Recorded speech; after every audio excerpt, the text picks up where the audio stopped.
Cumprimento a todos os meus irmãos com a paz de Jesus. Seja bem-vindo ao estudo da lição da Escola Sabatina número 3, olhando as pessoas pelos olhos de Jesus. Vamos orar ao nosso Deus. Pai querido que estás nos céus, nos introduzimos na Tua presença, buscando a Tua bênção, a direção do Espírito Santo na nossa vida, para entendermos a missão que o Senhor tem para nós como missionários de Jesus aqui nesta terra. Abençoa os meus irmãos e a mim ao abrirmos a Tua palavra neste momento. Em nome de Jesus pedimos. Amém. Olhando para as pessoas pelos olhos de Jesus. Jesus, quando olhava para as pessoas, não as via como elas eram, mas Jesus as via como elas poderiam ser, pela transformação operada pelo poder do Espírito Santo. É esta visão espiritual, esta visão repleta da compaixão divina que nós deveremos ter quando olhamos para os nossos irmãos ou para as pessoas com quem nos encontramos dia a dia. O verso áureo, e disse-lhes: vinde após mim, eu vos farei pescadores de homens. Mateus 4:19. Jesus deixa claro que a nossa principal missão, assim como aconteceu com Pedro, Tiago e João, a nossa principal missão não é o nosso trabalho, a nossa profissão em si, mas salvar almas. Nós, independente de qualquer que seja a sua profissão, a sua missão na terra é salvar almas, pescadores de homens. Jesus é um ganhador de almas por excelência. Ao observarmos a forma como Jesus tratava as pessoas, nós também vamos aprender a levar as pessoas a conhecer a salvação por meio de Cristo Jesus. Ao viajarmos com Jesus Cristo pelas ruas movimentadas de Jerusalém, pelas estradas poeirentas da Judéia e pelas encostas cobertas da relva da Galileia, descobrimos que Jesus revelou os princípios do reino a pessoas que estavam em busca da salvação. Jesus via todos os homens e todas as mulheres como pessoas que podiam ser conquistadas para o reino de Deus. Ele enxergava cada um pelos olhos da compaixão divina. Ele via Pedro, por exemplo, não como um pescador rude e grosseiro, mas como um poderoso pregador do Evangelho. Ele olhou para Tiago e João, não os viu como radicais impetuosos e facilmente irritáveis, mas também como entusiásticos pregadores do Evangelho. Ele olhou para Maria Madalena, não a viu como uma mulher adúltera, mas como uma mulher que seria conquistada e se tornaria uma grande missionária.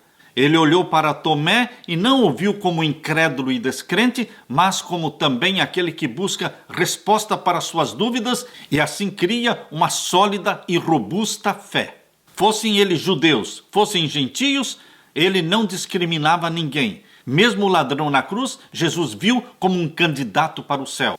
O centurião romano, ou então aquele louco que estava endemoniado, possesso pelos demônios, Jesus Cristo sempre olhava com os olhos da compaixão divina. Jesus enxergava o potencial dado por Deus para cada uma dessas pessoas. E assim, nós também podemos ter os nossos olhos ungidos pelo Espírito Santo para enxergarmos as pessoas da forma como Jesus enxerga e ver nelas aquilo que Jesus vê. Aleluia! Na parte de domingo, o segundo toque. Existe apenas um milagre em toda a Bíblia em que Jesus Cristo operou um milagre em duas etapas. É a cura do cego de Betsaida. Essa história apresenta lições eternas para a Igreja de Cristo. Ela ilustra o plano de Deus de usar os cristãos para trazer as pessoas para Jesus. Abra sua Bíblia em Marcos capítulo 8 e vamos ver o verso 22 em diante. Marcos capítulo 8 e o verso 22 em diante. Aqui lemos: E chegou a Betsaida e trouxeram-lhe um cego e rogaram-lhe que lhe tocasse. E tomando o cego pela mão, levou-o para fora da aldeia e cuspindo-lhe nos olhos, impondo-lhe as mãos, perguntou-lhe se via alguma coisa. E levantando ele os olhos, disse: vejo os homens, pois os vejo como árvores que andam. Depois tornou a pôr-lhe as mãos nos olhos, e ele, olhando firmemente, ficou restabelecido, e já via ao longe e distintamente a todos. E mandou-o para sua casa, dizendo: não entres na aldeia. As duas palavras neste relato que nos chamam a atenção são dois verbos, trazer e rogar. Aquele cego não veio sozinho para buscar a cura em Jesus Cristo. Ele foi trazido por amigos. Ele próprio poderia não crer sinceramente que Jesus poderia curá-lo, mas os amigos que o trouxeram a Jesus, eles criam que Jesus poderia curá-lo. Assim, queridos, aqui vemos uma lição. Muitas pessoas não virão diretamente a Jesus por elas mesmas. Nós temos que trazê-las. Nós temos que exercer a fé, trazendo as pessoas a Jesus, crendo que elas serão salvas e transformadas. Não podemos ficar esperando pela manifestação da fé destas pessoas. Existem aproximadamente 25 distintos milagres de cura realizados por Jesus no Novo Testamento. Em mais da metade deles, um parente ou um amigo levou esta pessoa para Jesus para ser curado.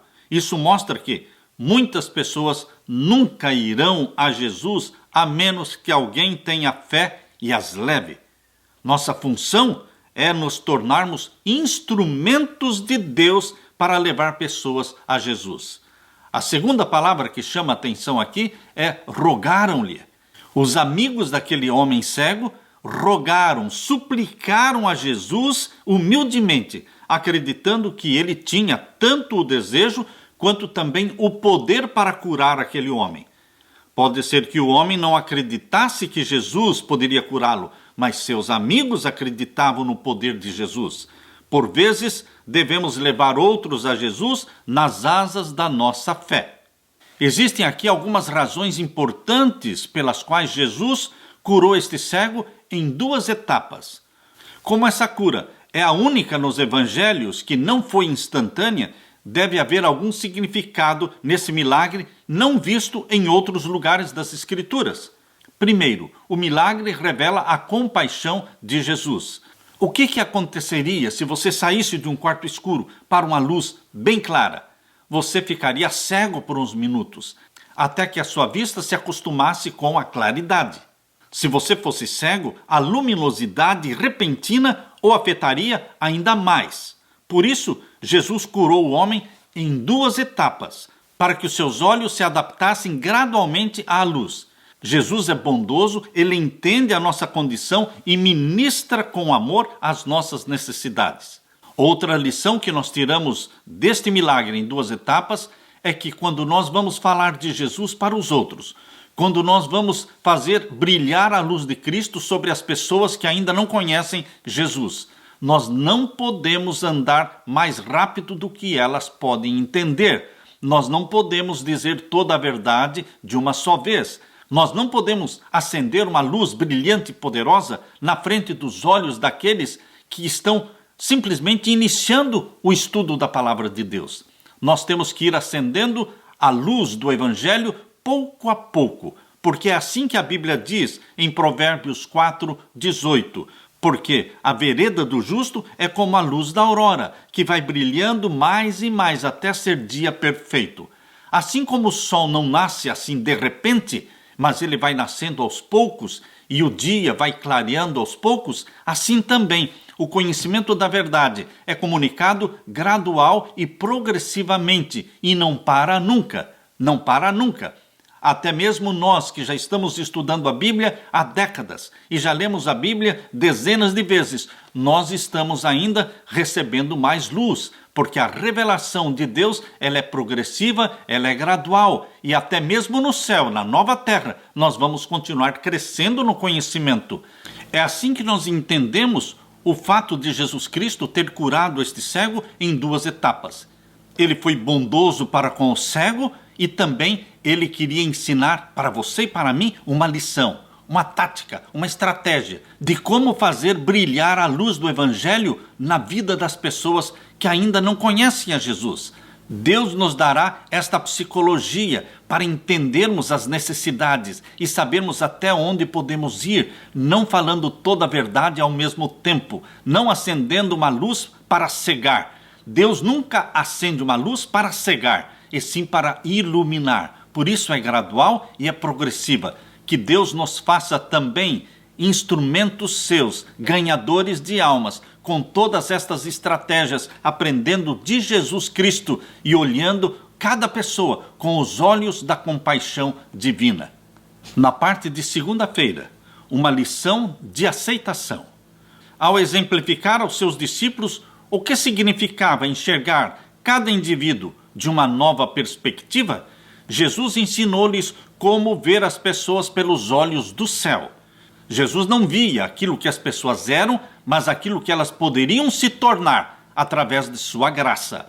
Em todas as suas interações com as pessoas, Cristo as tratou com dignidade e com respeito. Muitas vezes, ele surpreendeu os discípulos pela maneira como tratava os seres humanos. Isso foi verdade, especialmente em sua interação com a mulher samaritana. Os samaritanos não conversavam com os judeus. O rompimento de relações entre samaritanos e judeus data de um período muito antigo. Quando nós lemos em 2 Reis, capítulo 17, os samaritanos eram descendentes dos povos da Mesopotâmia, que foram estabelecidos à força nas terras do norte de Israel pelo rei da Síria, como consequência do exílio do ano 722 a.C. Os samaritanos tinham algum conhecimento do Deus verdadeiro, o Deus criador dos céus e da terra, mas eles tinham uma adoração misturada com idolatria. Além dessas práticas idólatras, os samaritanos também estabeleceram um sacerdócio e um templo separado lá no Monte Gerizim. Considerando essas diferenças teológicas com os samaritanos, os discípulos devem ter ficado perplexos quando Jesus Cristo escolheu a rota samaritana para ir para a Galileia. Como não era Jesus que decidia por onde ir e o que fazer durante o dia, como era o Pai que desvendava diante de Jesus Cristo cada manhã a agenda do dia, foi o Pai que planejou que Jesus Cristo tomasse aquela rota, passando pela Samaria. Por quê? Porque ali existia uma alma sedenta da verdade, a mulher samaritana. Abra sua Bíblia e vamos ler em João capítulo 4. João capítulo 4 e os versos 3 a 34. Deixou a Judeia e foi outra vez para a Galileia, e era-lhe necessário passar por Samaria. Jesus era possuído pelo Espírito, Jesus era conduzido pelo Espírito Santo, e foi o Espírito Santo quem conduziu Jesus por esta rota para passar por Samaria, porque a intenção de Deus era que Jesus Cristo realmente se encontrasse com esta mulher samaritana. Foi, pois, a uma cidade de Samaria chamada Sicar, junto da herdade que Jacó tinha dado ao seu filho José. E estava ali a fonte de Jacó. Jesus, pois, cansado do caminho, assentou-se assim junto da fonte. Era quase a hora sexta, meio-dia. E veio uma mulher de Samaria tirar água. Disse-lhe Jesus: dá-me de beber, porque os seus discípulos tinham ido à cidade comprar comida. Disse-lhe, pois, a mulher samaritana: como sendo tu judeu, me pedes de beber a mim, que sou mulher samaritana? Porque os judeus não se comunicam com os samaritanos. E Jesus respondeu e disse-lhe: se tu conheceras o dom de Deus e quem é o que te pede, dá-me de beber, tu lhe pedirias e ele te daria água viva. Disse-lhe a mulher: Senhor, tu não tens com que atirar, e o poço é fundo. Onde, pois, tens água viva? És tu maior do que o nosso pai Jacó, que nos deu o poço, bebendo ele próprio dele e os seus filhos e o seu gado? Jesus respondeu e disse-lhe: qualquer que beber desta água tornará a ter sede, mas qualquer que beber da água que eu lhe der, nunca terá sede, porque a água que eu lhe der se fará nele uma fonte de água que salte para a vida eterna. Disse-lhe a mulher: Senhor, dá-me dessa água, para que não mais tenha sede e não venha aqui tirá-la. Disse-lhe Jesus: vai, chama o teu marido e venha cá. A mulher respondeu e disse: não tenho marido. Disse-lhe Jesus: disseste bem, não tenho marido, porque tiveste 5 maridos e o que agora tens não é teu marido. Isto disseste com verdade. Disse-lhe a mulher: Senhor, vejo que és profeta. Nossos pais adoraram neste monte, e vós dizeis que é em Jerusalém o lugar onde se deve adorar. Disse-lhe Jesus: mulher, crê-me que a hora vem em que nem neste monte nem em Jerusalém adorareis o Pai. Vós adorais o que não sabeis, nós adoramos o que sabemos, porque a salvação vem dos judeus. Mas agora vem a hora, e agora é, em que os verdadeiros adoradores adorarão o Pai em espírito e em verdade, porque o Pai procura tais que assim o adorem. Deus é espírito, e importa que os que o adorem em espírito e em verdade. E a mulher disse-lhe: eu sei que o Messias, que se chama o Cristo, vem. Quando ele vier, nos anunciará tudo. Disse-lhe Jesus: eu sou, eu que falo contigo. E nisto vieram seus discípulos e maravilharam-se de que estivesse falando com uma mulher. Todavia nenhum lhe disse: que perguntas? Ou por que falas com ela? Deixou, pois, a mulher o seu cântaro e foi à cidade, e disse àqueles homens: vinde e vede um homem que me disse tudo quanto tenho feito. Porventura não é este o Cristo? Saíram, pois, da cidade e foram ter com ele. Queridos, para ganhar almas, nós não podemos ter preconceitos. Jesus Cristo não tinha preconceitos. Jesus Cristo não discriminava as pessoas. Não importa se era romano, se era judeu, se era gentio, samaritano, Jesus Cristo olhava a todos com os olhos da compaixão divina. Todos para Jesus eram candidatos para a vida eterna. Por isso Jesus Cristo conversou com aquela mulher samaritana. Revelou-se a ela como o Messias. Jesus também não falou para esta mulher: você está vivendo em pecado, você tem que deixar de viver em pecado para que Deus possa conversar com você. Não, queridos.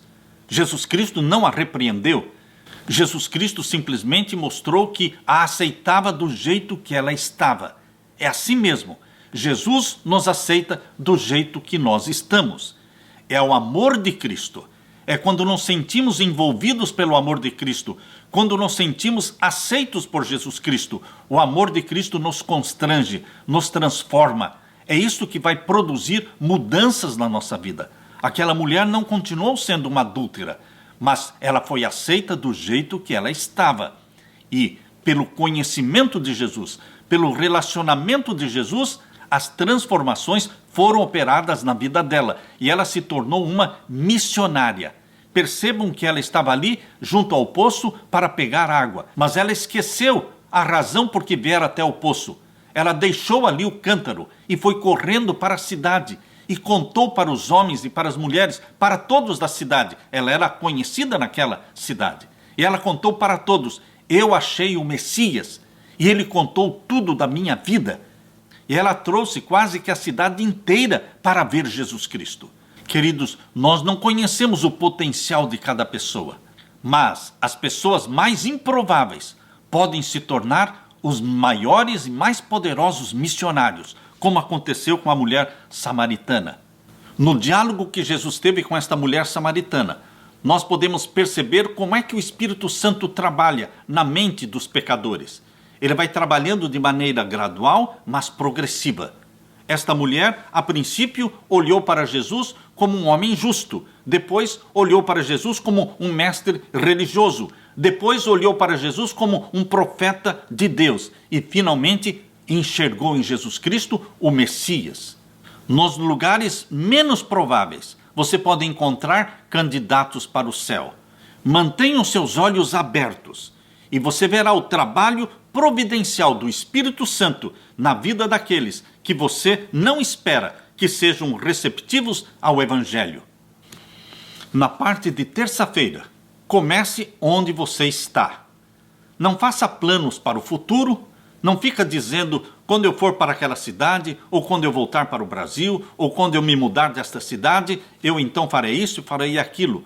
Comece onde você está. Use aquilo que você tem nas suas mãos. Na vida, o único lugar de onde devemos começar é o ponto em que estamos, pois não há outra opção. Jesus enfatizou esse princípio em Atos capítulo 1 e o verso 8. Porque ali em Atos 1:8, Jesus disse: recebereis poder ao descer sobre vós o Espírito Santo, e sereis minhas testemunhas em Jerusalém, na Judéia, na Samaria e até os confins da terra. Jesus mostrou que nós começamos a testemunhar, a evangelizar e a ganhar almas onde estamos, na nossa casa, na nossa vizinhança, na nossa rua, na nossa escola, no nosso trabalho. Este é o princípio ensinado por Jesus Cristo. Comece onde você está. Testemunhe onde Deus o colocou. Em vez de ficar sonhando com melhores oportunidades, comece por aquelas pessoas que estão ao seu redor. Veja com os olhos divinos as possibilidades mais próximas de você. Você não precisa ser a pessoa mais instruída, ou mais eloquente, ou mais talentosa. Deus não precisa de tudo isso. Por mais úteis que alguns desses dons possam ser, se usados corretamente, tudo o que você precisa é amor a Deus e amor às pessoas pelas quais Jesus morreu. Se você e eu estivermos dispostos a testemunhar, Deus abrirá o caminho. Deus colocará pessoas no nosso caminho. Abra sua Bíblia e vamos ler João capítulo 1, verso 40. João capítulo 1 e o verso 40. Aqui nós lemos: Era André, irmão de Simão Pedro, um dos dois que ouviram aquilo de João e o haviam seguido.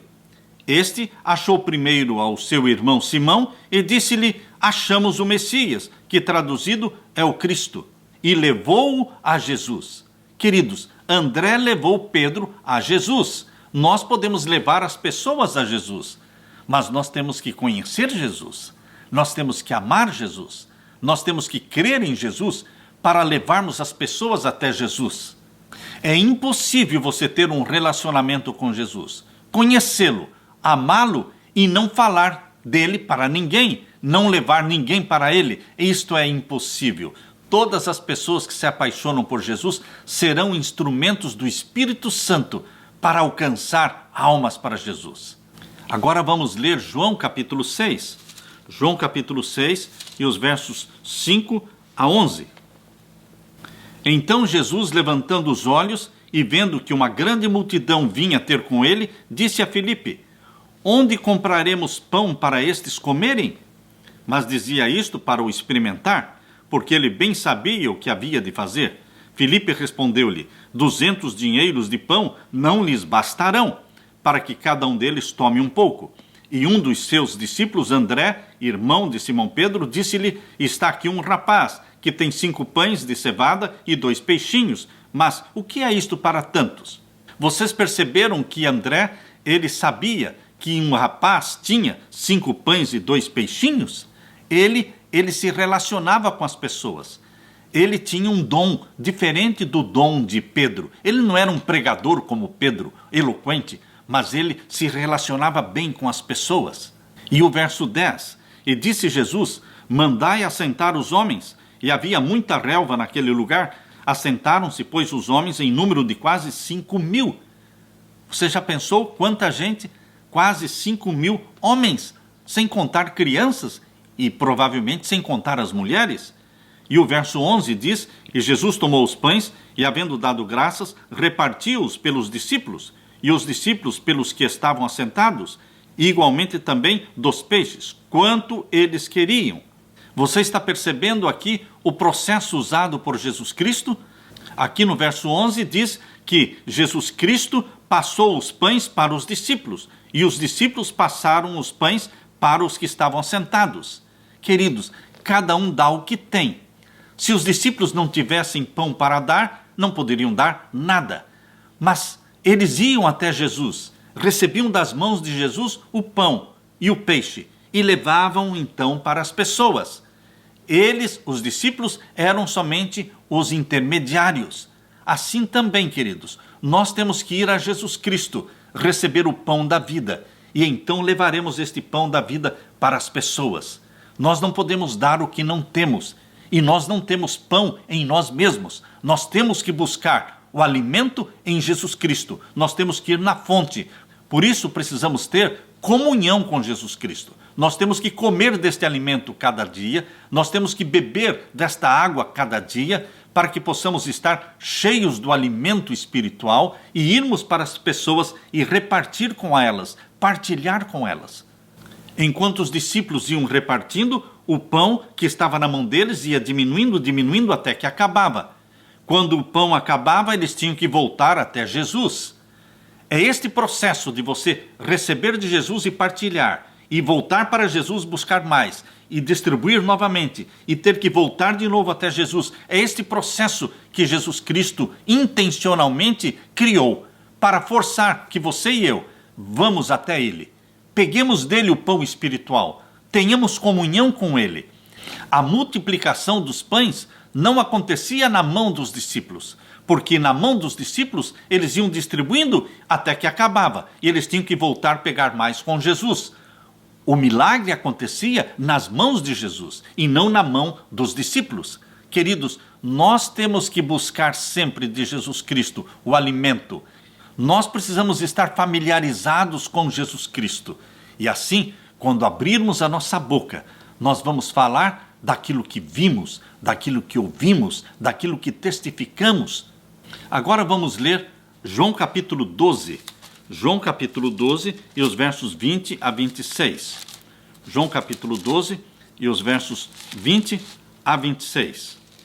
Aqui nós lemos: Ora, havia alguns gregos entre os que tinham subido a adorar no dia da festa.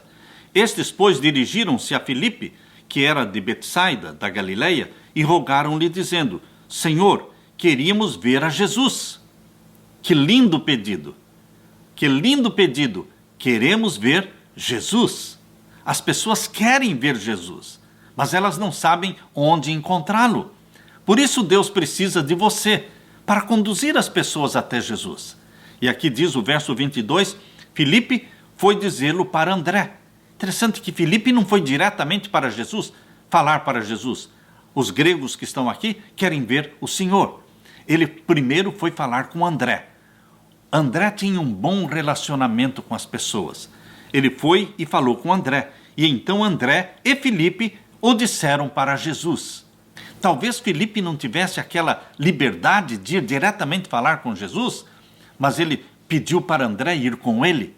Queridos, André tinha um espírito muito missionário.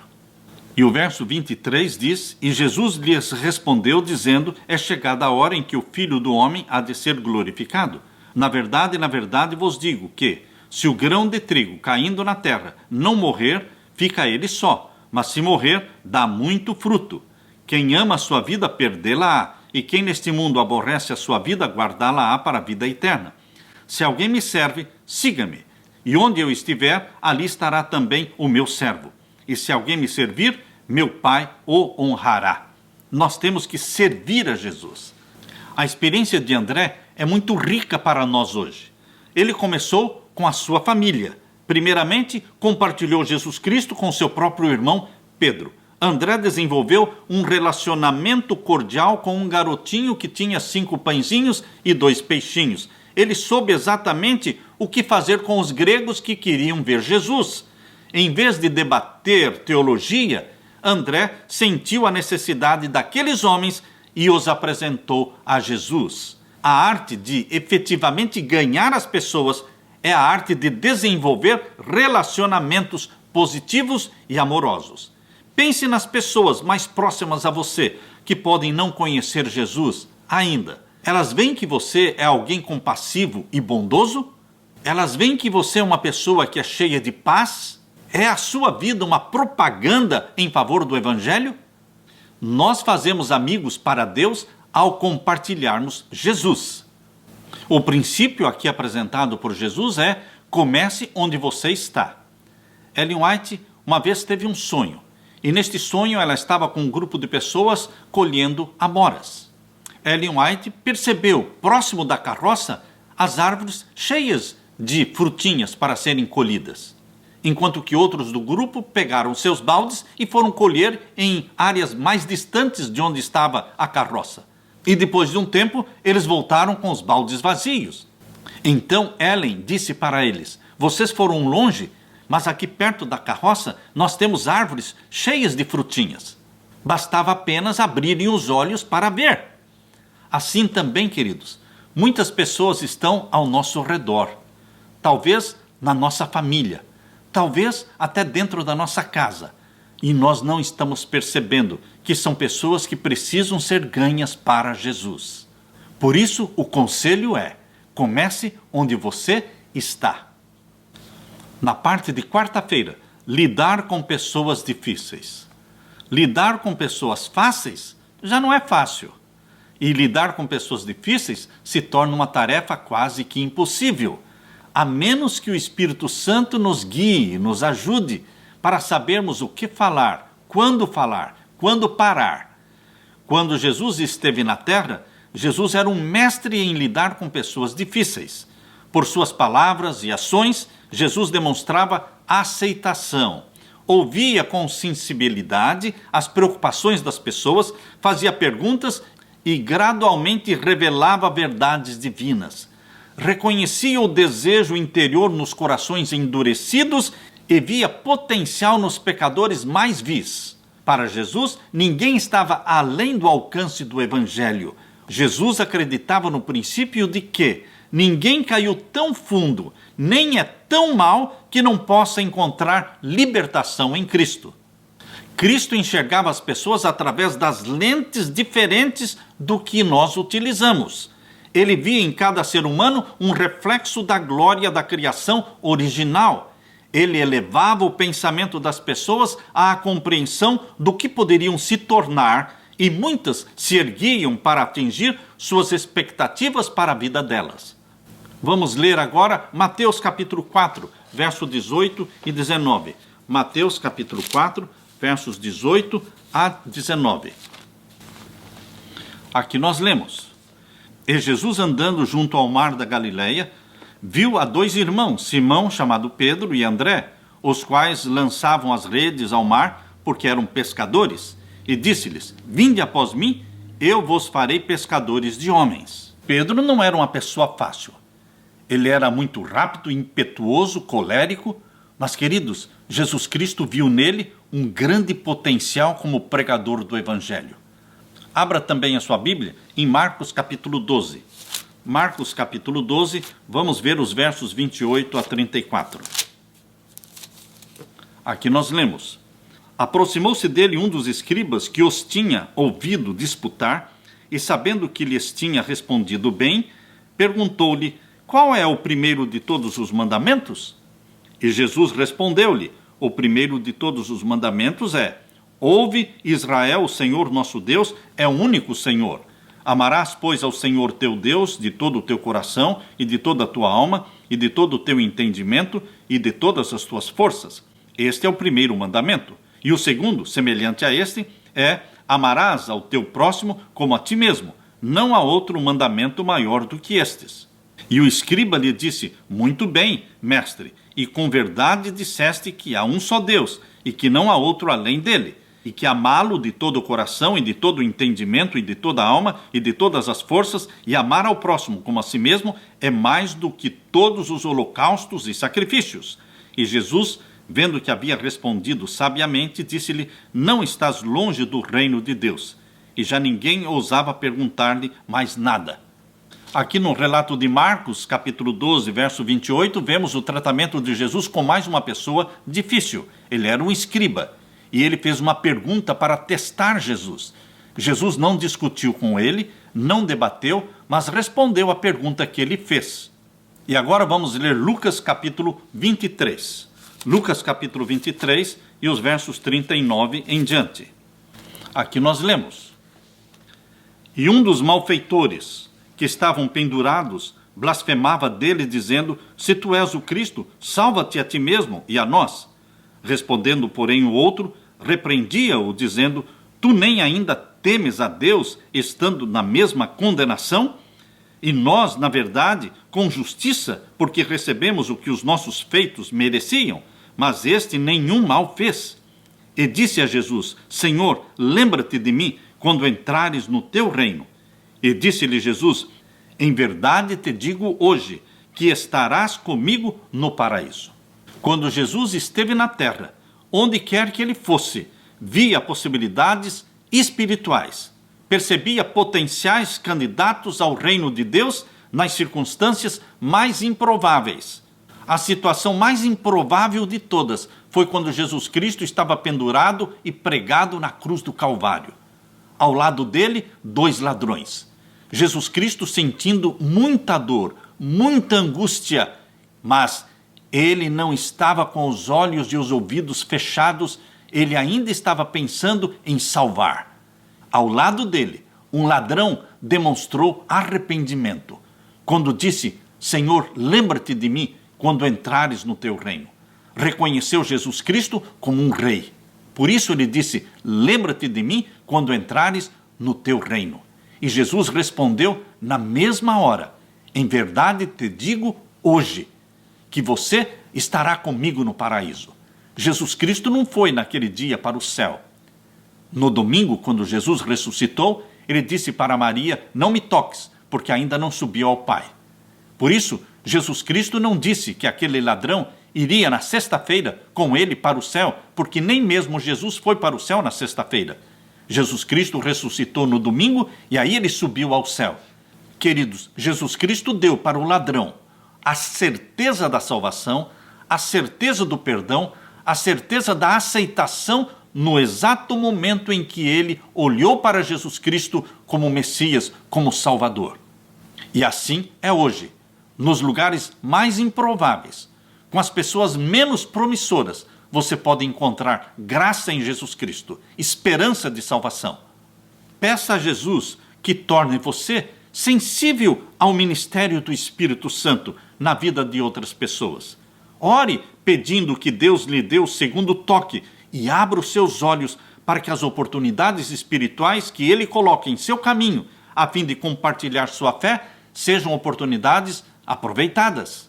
Busque ao Senhor para que Ele lhe dê olhos que vejam, coração sensível e disposição de compartilhar o Cristo que está em seu coração. E você estará em uma emocionante jornada. A vida terá um significado totalmente novo para você. Você terá uma sensação de satisfação, de alegria que nunca experimentou antes. Somente os que trabalham em favor das pessoas conhecem a satisfação que isso pode trazer. Ganhar almas é satisfatório. Ganhar almas faz você uma pessoa feliz. Experimente. Na parte de quinta-feira, percebendo oportunidades providenciais. O livro de Atos dos Apóstolos está repleto de histórias de como os discípulos se aproveitavam de oportunidades providenciais para o avanço do reino de Deus. Em todo o livro, vemos relatos impressionantes da igreja primitiva e de como ela cresceu, apesar dos desafios enfrentados interna e externamente. Na segunda carta de Coríntios, capítulo 2, verso 12 e 13, por exemplo, ali o apóstolo Paulo fala da sua experiência na cidade de Troade.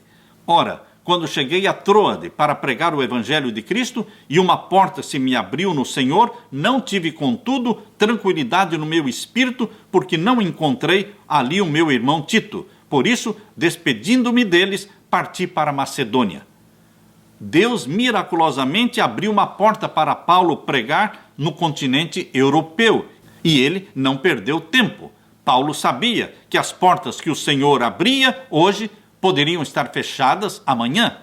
Aproveitando a oportunidade e vendo as possibilidades, ele imediatamente partiu para Macedônia. O Deus do Novo Testamento é o Deus das portas abertas.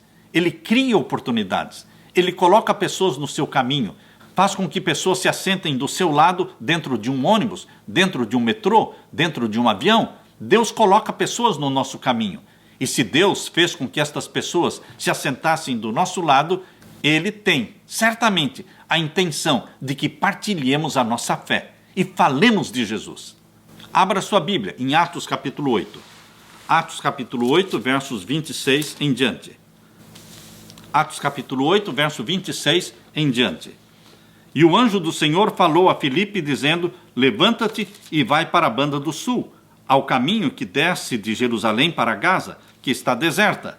E levantou-se e foi, e eis que um homem etíope, eunuco, mordomo-mor de Candace, rainha dos etíopes, o qual era superintendente de todos os seus tesouros, e tinha ido a Jerusalém para adoração, regressava e, assentado no seu carro, lia o profeta Isaías.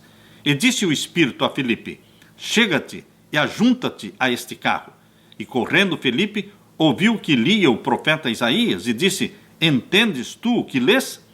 E ele disse: como poderei entender se alguém me não ensinar? E rogou a Filipe que subisse e com ele se assentasse. E o lugar da escritura que lia era este: Foi levado como ovelha para o matadouro, e como está mudo o cordeiro diante do que o tosquia, assim não abriu a sua boca. Na sua humilhação foi tirado o seu julgamento, e quem contará a sua geração? Porque a sua vida é tirada da terra. E respondendo o eunuco a Filipe, disse: Rogo-te, de quem diz isto o profeta? De si mesmo ou de algum outro? Então Filipe, abrindo a sua boca e começando nesta escritura, lhe anunciou a Jesus. E indo eles caminhando, chegaram ao pé de alguma água. E disse o eunuco: Eis aqui água. Quem pede que eu seja batizado? E disse Filipe: É lícito, se crês de todo o coração. E respondendo ele, disse: Creio que Jesus é o Cristo, é o Filho de Deus. E mandou parar o carro, e desceram ambos à água, tanto Filipe como o eunuco, e o batizou. E quando saíram da água, o Espírito do Senhor arrebatou a Filipe, e não ouviu mais o eunuco. E jubiloso continuou o seu caminho. E Filipe se achou em Azoto, e indo, passando, anunciava o evangelho em todas as cidades, até que chegou a Cesareia. Deus faz muitos milagres quando você se dispõe a pregar o evangelho. O Espírito Santo falou com Filipe. O Espírito Santo fala. O Espírito Santo pega uma pessoa e arrebata-a de uma cidade para outra. O Espírito Santo mostra as oportunidades. Mas tudo isso só pode acontecer se você orar. Se você disser: Querido Jesus, eu quero partilhar do teu amor. Eu quero revelar Jesus Cristo às pessoas. Batiza-me com o Espírito Santo e abre a minha mente para que eu possa ver as pessoas e enxergá-las onde elas estão. Um anjo guiou Filipe, àquele que procurava a luz e que estava pronto para receber o evangelho. E hoje, anjos guiarão os passos dos obreiros. O anjo enviou Filipe para fazer uma obra que ele mesmo poderia fazer. O anjo mesmo poderia ter se aproximado do eunuco e ter falado de Jesus Cristo. Mas, queridos, este trabalho de testemunhar, de dar estudos bíblicos, de salvar almas, é um trabalho que Deus nos deu este privilégio. Deus quer usar homens e mulheres que foram salvos por Jesus Cristo. Homens e mulheres pecadores, como você e eu, mas que fomos transformados pela graça de Jesus Cristo. Ele quer que nos aproximemos das pessoas onde elas estão e falemos para ela do que Jesus Cristo já fez na nossa vida, do que Jesus Cristo também pode fazer na vida delas. Se tivermos ouvidos para ouvir e olhos para ver, também seremos guiados por anjos e guiados pelo Espírito Santo para alcançar as almas com a verdade do reino de nosso Senhor Jesus Cristo. Que Deus unja os seus olhos para que você veja as pessoas não como elas são, mas como elas poderão se tornar pela graça de Jesus Cristo. Que Deus derrame sobre você o Espírito Santo e faça de você um missionário. Porque todo crente, todo cristão que nasce no reino de Deus, ele nasce como um missionário. Que Deus te abençoe. Amém.